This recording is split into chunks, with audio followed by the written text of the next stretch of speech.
Hello aspirants, welcome back to my channel. This is Shubham Sharma, pre final year BTech student at NIT Kurukshetra. तो यार अब सिर्फ 2 महीने बचे हैं जेईई मेंस के एग्जाम में और आपके दिमाग में बहुत सारे क्वेश्चंस होंगे इस चीज को लेकर के हमें स्ट्रेटेजी क्या रखनी है, हमें रिवीजन कैसे करना है, पीवाईक्यूज कैसे देने हैं, मॉक टेस्ट कहां से देने हैं। ये सारे क्वेश्चंस आपके दिमाग में भी फिलहाल में चल रहे होंगे और आपको पैनिक करने की जरूरत नहीं है। इस वीडियो में हम इन सारी चीजों को कवर करेंगे। अभी बहुत सारे बच्चों ने पैनिक करना शुरू कर दिया होगा कि यार अभी तो हमारा सिलेबस कंप्लीट नहीं हुआ था कि अभी एग्जाम भी आ गया। तो ये वीडियो आपके लिए बहुत ज्यादा इंपॉर्टेंट होने वाली है अगर आप जेईई एस्पिरेंट हो और चाहते हो कि अगले 2 महीने की स्ट्रेटेजी क्या हो, पीवाईक्यूज कैसे करें, मॉक टेस्ट कैसे करें, ये सब जानना चाहते हो तो इस वीडियो को लास्ट तक देखना। यूट्यूब पर कौन से टीचर से हमें फुल लेक्चर्स देखने हैं, कौन से टीचर से हमें वन शॉट देखने हैं, कहां से हमें क्वेश्चन प्रैक्टिस करनी है, अगर ये सारी चीजें तुम जानना चाहते हो तो ये वीडियो तुम लास्ट तक देखना। अगले 10 मिनट अगर तुम इस वीडियो को दोगे तो तुम्हारे अगले 2 महीने की जेईई प्रिपरेशन काफी ज्यादा अच्छी होने वाली है। तो सबसे पहले मैं आपको एक ओवरव्यू दे देता हूं कि इस वीडियो में हम क्या की चीजों को डिस्कस करने वाले हैं। तो सबसे पहले हम डिस्कस करेंगे रिड्यूस सिलेबस के बारे में, जिसमें हम बात करेंगे कि कौन से टॉपिक्स को अभी रिमूव किया है एनटीए ने जेईई मेंस के सिलेबस से और इसका क्या इंपैक्ट है हमारी जेईई प्रिपरेशन पे, हम किस तरीके से अपनी अप्रोच रखनी चाहिए, किस तरीके से और बच्चे अप्रोच रख रहे हैं जेईई मेंस को लेकर। उसके बाद हम तीनों सब्जेक्ट की स्ट्रेटेजी के ऊपर डिस्कस करेंगे कि हमें अब क्या स्ट्रेटेजी रखनी चाहिए फिजिक्स, केमिस्ट्री और मैथ के लिए पार्टिकुलरली, कि हम अपना पूरा सिलेबस और पीवाईक्यूज विद मॉक टेस्ट हम लास्ट 2 महीने में कर सकते हैं। अगले पॉइंट में हम डेली टाइम टेबल डिस्कस करेंगे स्कूल और कोचिंग गोइंग स्टूडेंट्स का, क्योंकि स्कूल वाले बच्चे जो होते हैं उनको स्कूल भी अटेंड करना होता है और जेईई की प्रिपरेशन भी करनी होती है साइमल्टेनियसली, और कोचिंग वाले बच्चों के लिए पूरा टाइम जेईई का ही पढ़ने में निकल जाता है और अब प्रैक्टिकल्स भी आ रहे हैं बच्चों के। तो हम डिस्कस करेंगे कि आपको अपना टाइम टेबल किस तरीके से सेट करना है एज ए स्कूल गोइंग और कोचिंग गोइंग स्टूडेंट्स के लिए। इसके बाद हम डिस्कस करेंगे कि आपको मॉक टेस्ट और पीवाईक्यूज कहां से करने हैं। इंटरनेट पे आपको काफी सारी फ्री चीजें मिल जाएंगी, लेकिन आपको कहां से बेस्ट चीज मिलेगी उसके बारे में हम यहाँ पे डिस्कस कर रहे होंगे। उसके बाद the most important thing of your JEE strategy और जेईई प्रिपरेशन वो है रिवीजन। तो रिवीजन कैसे करना है, कहां से करना है, कौन से शॉर्ट नोट सेट करना है, कुछ से शॉर्ट नोट बनाने हैं या नहीं बनाने हैं, ये सब चीजें हम इस पॉइंट में डिस्कस कर रहे होंगे। उसके बाद मैं आपको बताऊंगा कौन से इंपोर्टेंट यूट्यूब चैनल्स हैं जिनको आपको एक्सप्लोर करना चाहिए अपनी जेईई प्रिपरेशन को करने के लिए। फुल लेक्चर्स आपको यूट्यूब पर कौन से टीचर से देखने हैं, आपको वन शॉट कौन से टीचर से देखने हैं, आपको क्वेश्चन प्रैक्टिस कौन से टीचर के थ्रू करनी है यूट्यूब पर, वो सारी चीजें मैं आपको लास्ट में बताऊंगा। तो लास्ट तक वीडियो को जरूर देखना, ये वीडियो तुम्हारे लिए बहुत ज्यादा इंपॉर्टेंट होने वाली है। तो starting with the first point of discussion, तो आपकी स्क्रीन पर जो सारे टॉपिक्स दिख रहे हैं तो ये सारे टॉपिक जो है एनटीए ने फिलहाल में डिलीट कर दिए हैं जेईई मेंस से, और साथ ही मैंने उनके वेटेज भी लिख दिया है कि जेईई मेंस में पहले जब भी टॉपिक्स आते थे तो उनका क्या वेटेज होता था। तो अब जितने भी एस्पिरेंट्स हैं उन सभी की स्ट्रेटेजी भी बदलेगी इस सिलेबस को देखकर। तो एक बार अच्छे से सिलेबस रिडक्शन को देखिए और सोचिए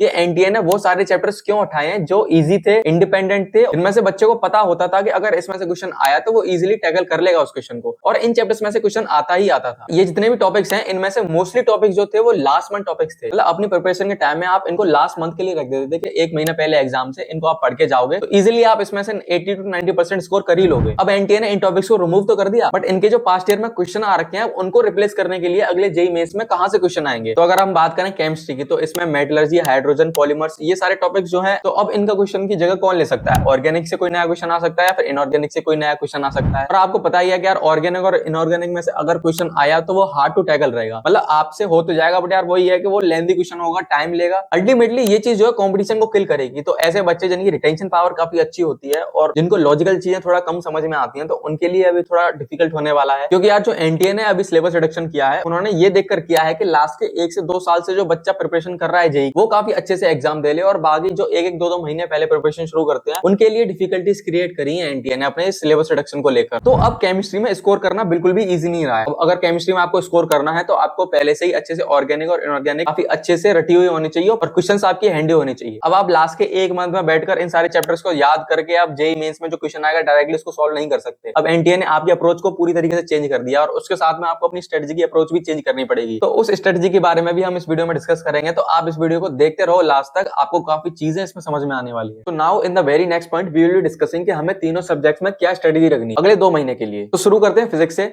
तो फिजिक्स को पढ़ने का सबसे बेस्ट तरीका क्या है, आप थ्योरी पढ़ो बुक से और बाकी जो आपके पीवाईक्यूज हैं उनको आप करो प्रैक्टिस के लिए, और जो अगर आपके मॉड्यूल में कोई इंपॉर्टेंट क्वेश्चंस दे रखे हैं या फिर एडवांस लेवल के कुछ क्वेश्चंस हैं अगर आपके मॉड्यूल में तो आप उनको बेसिक ट्राई करो। बट फिजिक्स में आपका मेन एम ये होना चाहिए कि आप थ्योरी पढ़ रहे हो अपने मॉड्यूल से, बाकी आप पीवाईक्यूज को ज्यादा से ज्यादा प्रैक्टिस कर रहे हो, क्योंकि अगर आप पीवाईक्यूज कर रहे हो फिजिक्स के तो जितने भी नेक्स्ट जेईई मेंस में क्वेश्चन आएंगे वो सारे पीवाईक्यूज से ही ड्राइव रहते हैं। आपको सिर्फ कॉन्सेप्ट समझना होता है और आपको ट्रिक जाननी होती है किस तरीके से फिजिक्स में क्वेश्चंस होते हैं। वो सारी ट्रिक्स आपको पीवाईक्यूज एक बार आप करोगे आपको सारे उसमें देखने को मिल जाएंगी। बाकी अगर हम बात करें मैथ्स की, तो बच्चे मैथ्स में ये सोचते हैं कि थ्योरी में तो कुछ है ही नहीं, सिर्फ क्वेश्चन ही प्रैक्टिस करने को है। लेकिन जो मेन रोल आपका मैथ्स में होता है वो होता है आपका थ्योरी को आप जितना अच्छे से समझ लोगे, जितना अच्छे से उसके फॉर्मुलाज को रिवाइज करोगे, प्रैक्टिस करोगे, उतना ही ज्यादा चांसेस हैं कि आप क्वेश्चन को सही कर पाओगे एग्जाम में। मैथ्स की प्रैक्टिस करने का भी सेम तरीका है, मॉड्यूल से आप थ्योरी पढ़ो और मॉड्यूल के जो टफेस्ट क्वेश्चन है उनको बहुत अच्छे से प्रैक्टिस करो। बाकी जितने भी एडवांस में और मेंस में पास्ट ईयर में क्वेश्चन आ रखे हैं उनको लगाना शुरू कर दो। आप पेपर्स के हिसाब से भी क्वेश्चन प्रैक्टिस कर सकते हो मैथ्स, लाइक एक जेईई मेंस के पेपर में जो भी क्वेश्चन थे आप उसको एक साथ करो, इससे आपको रियल टाइम पेपर देने की भी प्रैक्टिस हो जाएगी। बाकी अगर हम केमिस्ट्री की बात करें तो इसमें 2-3 पार्ट्स होते हैं, like physical chemistry, inorganic chemistry and organic chemistry. तो फिजिकल केमिस्ट्री में तो आपको क्वेश्चन प्रैक्टिस काफी अच्छे से होनी चाहिए, उसके लिए उससे पहले थ्योरी भी पढ़ना बहुत ज्यादा जरूरी है। थ्योरी आप मॉडल से पढ़ो, क्वेश्चन प्रैक्टिस जितने भी आपके मॉडल में क्वेश्चन दे रखे हैं, एक्सरसाइज वाइज या फिर एंड चैप्टर क्वेश्चन दे रखे हैं, उनको आप काफी अच्छे से प्रैक्टिस करो। केमिस्ट्री में मेन चीज है आपका मेमोराइजेशन पावर। जितना ज्यादा आप क्वेश्चन की प्रैक्टिस करोगे उतनी ज्यादा चीजें आपको रिटेन होती जाएंगी डे बाय डे, और हर दिन आपको एक क्वेश्चन मिनिमम हर चैप्टर से करना ही करना है केमिस्ट्री में, तभी आप उसको रिटेन कर पाओगे अपने दिमाग में एग्जाम डे से एक दिन पहले तक। इनऑर्गेनिक केमिस्ट्री में आपको ट्रेंड जो है उनके शॉर्ट नोट्स बनाने होंगे। शॉर्ट नोट्स जितना अच्छे से बना सकते हो इनऑर्गेनिक केमिस्ट्री के, उतना ही ज्यादा आपको फायदा होगा लास्ट एग्जाम डे पर, क्योंकि इनऑर्गेनिक केमिस्ट्री का रिवीजन करना पूरी एनसीईआरटी बुक से या फिर पूरा मॉड्यूल से पॉसिबल नहीं है। उसके लिए आपके शॉर्ट नोट्स होना बहुत जरूरी है।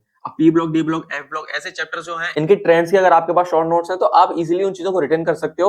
और इनऑर्गेनिक में डायरेक्टली क्वेश्चन जो आता है वो most of the time trend से ही आता है, लाइक किस ट्रेंड में उसका रेडियस बढ़ रहा है, किस ट्रेंड में एटम्स का एंट्रोपी बढ़ रही है। तो ये सब चीजें अगर आपको याद है तो आप इजीली इनऑर्गेनिक केमिस्ट्री क्वेश्चन में जेईई मेंस के एग्जाम में निकाल पाओगे। बात करें अगर ऑर्गेनिक की, तो अगर आपको सबसे सही जगह या फिर सबसे सटीक जगह चाहिए जहां से आप थ्योरी पढ़ो और क्वेश्चन बन जाए, वो यार एनसीईआरटी बुक। एनसीईआरटी बुक में जितने भी चैप्टर्स हैं ऑर्गेनिक के, अगर आप उनको अपनी टिप्स पर रखते हो तो जेईई मेंस में आपके ऑर्गेनिक में 100% मार्क्स आएंगे, क्योंकि यार जितना भी ऑर्गेनिक में क्वेश्चन आता है जेईई मेंस में वो सारा एनसीईआरटी से ही ड्रिवन रहता है। आपके शॉर्ट नोट्स आप पे बने होने चाहिए। ऑर्गेनिक के शॉर्ट नोट्स हो सकते हैं आपके टीचर ने क्लास में बनवाए हो, या फिर आपने यूट्यूब पर किसी चैनल के थ्रू, टीचर के थ्रू आपने अपने शॉर्ट नोट्स बनाए, या फिर किसी से लिए हैं शॉर्ट नोट्स उनसे पढ़ रहे हो, वो भी अच्छी चीज है। लेकिन आपको एनसीईआरटी की रीडिंग हर दिन आधा घंटा या 1 घंटा हर दिन एनसीईआरटी की रीडिंग करनी है, तभी आप ऑर्गेनिक को पूरी तरीके से अटेंड कर पाओगे। तो अगले पॉइंट में हम डिस्कस करेंगे कि स्कूल गोइंग और कोचिंग गोइंग स्टूडेंट्स का टाइम टेबल कैसा होना चाहिए। तो अगर आप स्कूल गोइंग स्टूडेंट्स हो तो आपको 3 टाइम टेबल बनाने पड़ेंगे। एक वो टाइम टेबल जब आप स्कूल जा रहे हो तो उस दिन अपने दिन को आप कैसे देखते हो, बाकी ऐसे दिन जब आप स्कूल नहीं जा रहे हो तो उस दिन को आप कैसे देखते हो, और एक टाइम टेबल हफ्ते में ऐसे 2 दिन के लिए जहां पे आप अपनी प्रिपरेशन को पीक पर रखते हो। लाइक अगर आप एक वीक में 84 आवर्स पढ़ रहे हो तो जरूरी नहीं है कि आप हर दिन 12-12 घंटे पढ़ रहे हो। आपको हफ्ते में 2 दिन ऐसे निकालने होंगे जहां पर आपकी प्रिपरेशन पीक पर होगी, और कुछ ऐसे डेज जहां पर आपको लग रहा है कि आप 8 से 9 घंटे ही निकाल पा रहे हो, तो ऐसे भी कुछ दिन हो सकते हैं। और आप कोशिश ये करना कि आपका जो भी न्यूमेरिकल प्रैक्टिस पार्ट है वो आप स्कूल में करो, और जितना भी थ्योरेटिकल पार्ट है या फिर जो भी चैप्टर रीडिंग करनी होती है वो आप घर पर आके करो। तो यार कोचिंग और स्टूडेंट्स के लिए टाइम टेबल बहुत ही सिंपल है। आप कोचिंग में भी जा रहे हो तो आपको पता है कि वहां पर जेईई का ही पढ़ाया जा रहा है, तो आपका जो कोचिंग में पढ़ाया जा रहा है वो आप वहां पर कंटिन्यू कर सकते हो। बाकी घर आकर अपना रिवीजन या फिर जो कोचिंग में पढ़ाया गया उसका ही प्रैक्टिस कर सकते हो। तब इस तरीके से अपने टाइम टेबल को स्ट्रक्चर या डिजाइन करो। तो इस पॉइंट में हम डिस्कस करते हैं कि आपको मॉक टेस्ट कहां से देने और पीवाईक्यूज कैसे करने हैं। तो मॉक टेस्ट की बात करें तो जो मैंने अपने टाइम में किया था, मैं अपना एक्सपीरियंस आपको बताता हूं। मेरे टाइम पे एनटी अभ्यास ऐप करके हुआ करता था,